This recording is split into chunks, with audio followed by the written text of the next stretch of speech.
Let's progress from Tango tendus to actual weight transfers. How we go from one foot to the other in Tango is extremely important as a lead and as a follower. A lot of this relies on balance. Balance relies on core strength. So if you haven't watched some of my other videos, you might want to visit those, as well as the foot and ankle exercises, so that all those parts of the body are ready to go so that you can transfer the weight from one foot to the other more efficiently and more beautifully. It is difficult to do those weight transfers flawlessly. It's almost like moving like a cat when it's done at its finest. And I wanted to follow up on a concept that I talked about with the Tango tendus, just so there's no confusion.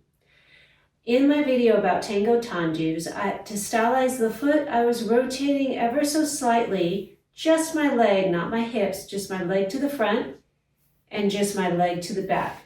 So that instead of going straight back for the Tango tendus as a drill, I was rotating.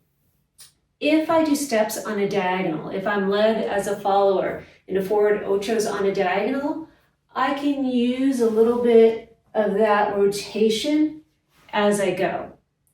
Same thing going back. I can use a little bit of that rotation in the leg that's going back as I extend it. If I'm doing something like an abanico, a fan step, I use a little bit of that rotation in my leg for a nicer line. So that is up to you.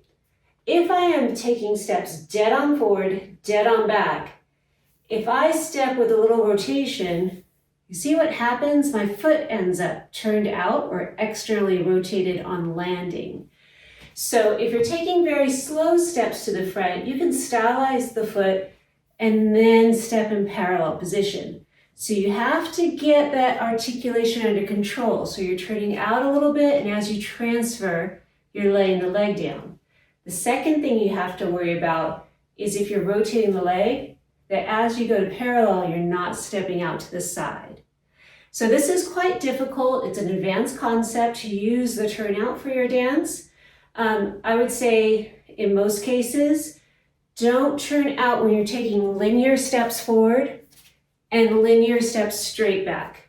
It'll save you a lot of time and hassle, especially when you start stepping very quickly. Quick steps, there's no time for that little embellishment of turning out a little bit. If I'm doing fast steps, I'm just going straight in parallel.